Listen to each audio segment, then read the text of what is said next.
and good to go.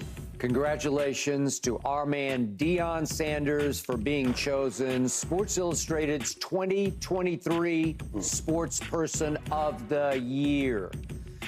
Michael, you're very close to Deion. What does this mean to him and to you? I haven't talked with him, but I imagine, man, something like this means everything to him. This is what he's directed towards. The football field is the avenue by which he can accomplish what he will call his calling. That means helping young men, helping people. What we saw this season, and we talked about this last week, was it a success on the football field? That's one thing. One win prior to, then this win, you got 4 wins. Not just the 4 wins. Let's go off the football field.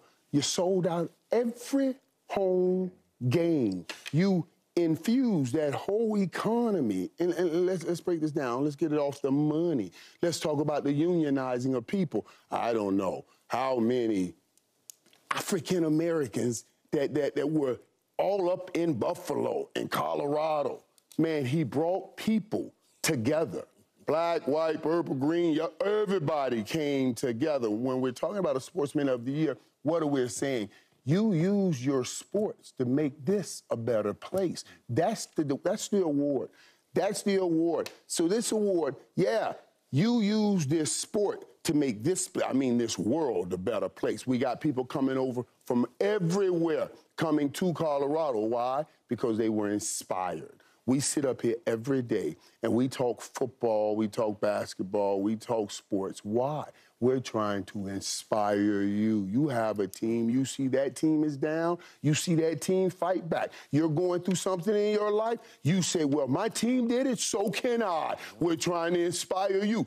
You're down, fight back, just like your team. That's what Deion did with Colorado this year. He inspired a lot of us. He made us remember what's important, coming together, growing these young adults. That's why this is a fitting award.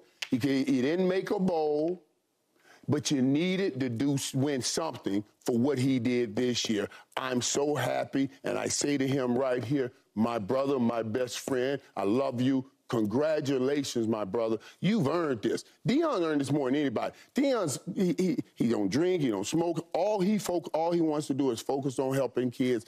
This is a crowning award for him. I'll get emotional talking about it because I know how important it is to him. So congratulations to him. You know, I haven't obviously talked to Deion about it, and much like Michael hadn't really spoke to him about it. But anytime you are recognized for something positive, you always have a certain feeling. And I'm sure with Prime, he has a certain feeling.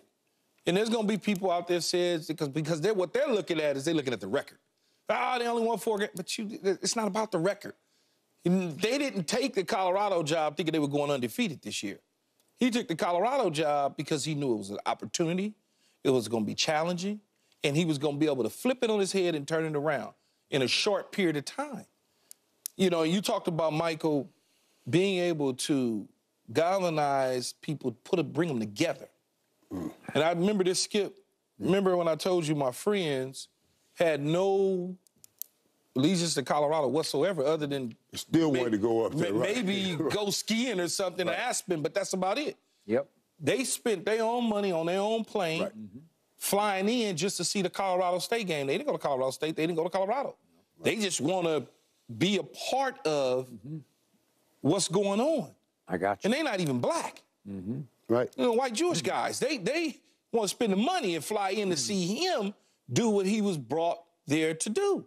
So when you look at awards like this, to me, it's bigger from an individual standpoint than accomplishing taking his team to a bowl game or winning 7 games. True. This is bigger because it says more than just football. It says everything else. So congratulations to him, well-deserved. Well said by both of you. Now allow me to read 2 little pieces of the lengthy article in Sports Illustrated that accompanied the announcement of this award to Deion. Here's the first chunk. This is Deion to Sports Illustrated. I didn't have the prime nickname in youth leagues, but I've always been that guy who hit home runs. I've always been the guy who scored the touchdowns. I've always been the guy who dunked and scored 30 points. I've always been the guy who brought people together, who broke up fights in high school. I've always been the guy that some people hated, some people ridiculed, some people doubted. No one just let me ride. No one gave me a pass. I've always attracted a judgmental crowd. That's how God designed me. I've always provoked emotions. Michael, your response to that quote from Deion. And he's right. Because why? What provokes emotions more than anything in this country is when we say, we're going to do it our way. Yep. When you don't fall in line and become what everybody wants you to become, you are not the norm, you are an anomaly, and you're doing it your way.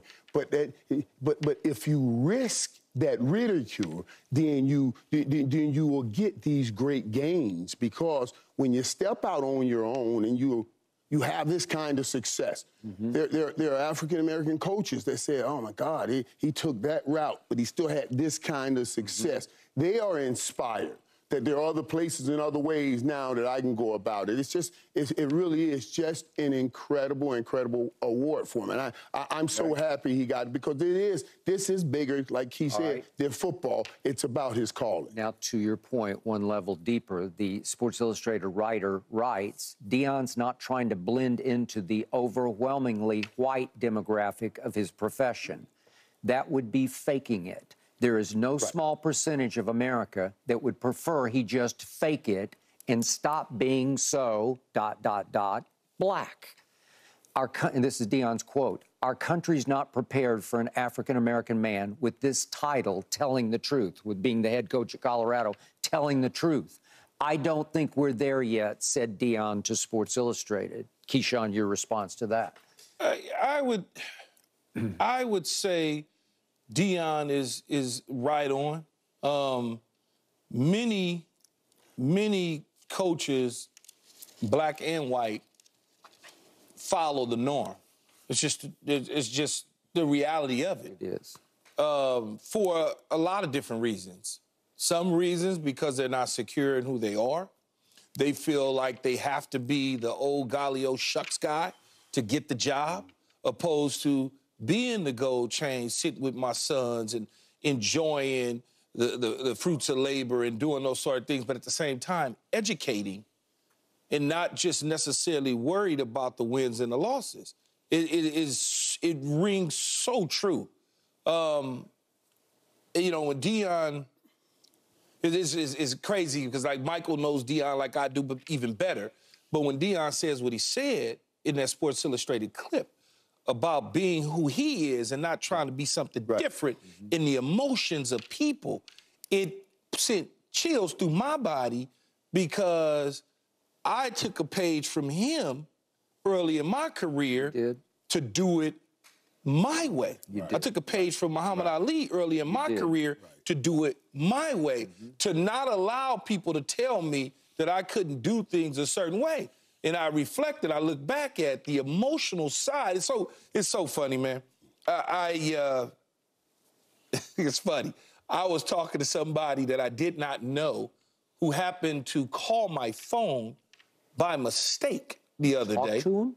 I didn't talk to him. I hung up, and then I started texting with him because somehow they got my phone number. Okay. And we started texting about Keyshawn Johnson. And I wasn't Keyshawn Johnson. And we started, I'm like, oh, you got the wrong number. I got the right name, but the wrong number. Oh, I thought this was the loudmouth, such and such and such. So I'm now, Michael, I'm now messing with the dude, saying, why don't you like this guy? What did he ever do that? So now I'm giving him information. He completely, I don't know him. I just read about him and how he was. And so when I look at Deion, that's how people are. That's the world we live in, where they judge you based on a distance and not getting to know you and understand who you are. And Deion has a different calling than what they think it's all about Deion. He got the commercials, got the chain, blah, blah, blah. No, it's not. It's about showing young men and women that they can too do the same things if they put their minds to it. That's all it is. Who you are and staying who you are. And stay who you are. Don't try to follow everybody. God made you wonderfully and individually. That's what you are, wonderfully and individually made. I want to say this too, though, because we talk about this. We always talk about, well, like you just read about Deion being less black, you know. You want him to be something he's not, and which is the last thing he will ever be. It's the last thing he will ever be. But I want you to also consider this. He does it his way. But I see Nick Saban. I see Dabo Sweeney. I see them in the locker room turning on music, dancing for them recruits. They ain't never. That ain't them. That ain't them. But you know what they're doing? They're saying it ain't about being me. It's about me showing these kids that, hey, I can come where you are because that's what I have to do to teach and coach you. We got a different group of people. You got to stop looking at, oh, man, you know, this guy's doing this, playing music in the locker room. He's doing what he has to do to communicate to who he's communicating to. You're not in that locker room and you don't know. Nick Saban and Dabo Sweeney, when I see them on recruiting trips trying to break dance, I say, look at this right here. That ain't who they are. They're doing it because that's who the kids are. Come on, man. Let's stop being crazy. But Deion doesn't have to do that, Skip, because he's Deion. It's him. It's him. It's him. But what I'm saying is that's the reality of communication. Communication. I want to make sure that we're communing together. They're coming down on these kids' level to make sure. There's nothing wrong with that. If Deion was to try to be something that he's not, he wouldn't even be able to recruit. I promise you that.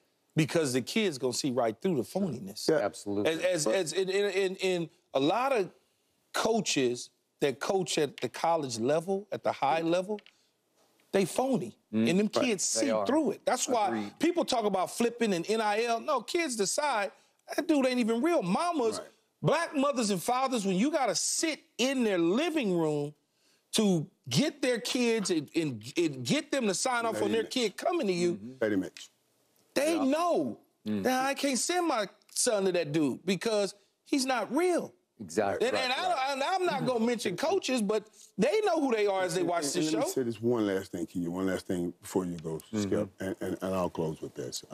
Because I think that image of him on the sideline with his son.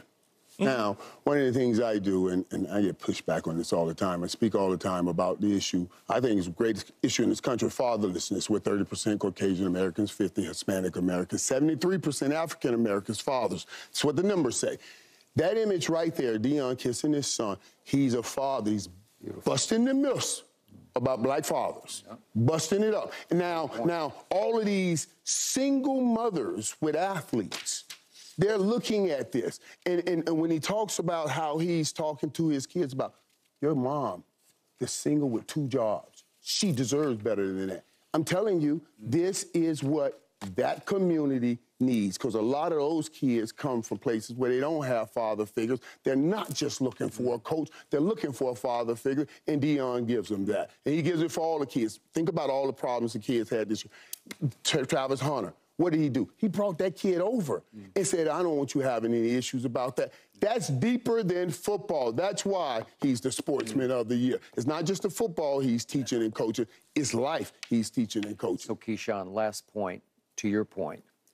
My favorite athlete growing up as a little kid was Muhammad Ali. I had 2 posters on my wall, Ali and Joe Namath, because those were the 2 who dared to be completely different from everybody else, but especially the great Ali, because he was so different that he paid dearly and severely for the stances he took early on in the 1960s. And Deion came along and had a lot of Ali in him because he did not care what anybody thought. He is one of one. He is the rarest of humans I have ever been around, and I was blessed to be around him some during his days in Dallas. He is very special as a maker of men. And to Michael's point and Keyshawn's point, in the end, he said last night on Amazon I am staying in college. And I'm starting to believe, we all thought maybe at some point some owner would come along in the NFL and say, you got to come do it. No, he is committed, heart, body, soul, to teaching young men how to be men in college football. God bless him. Okay, up next, we got to get back to what happened last night, because now, where do you rank Dak in the MVP race? That's a good question. Yeah, last night.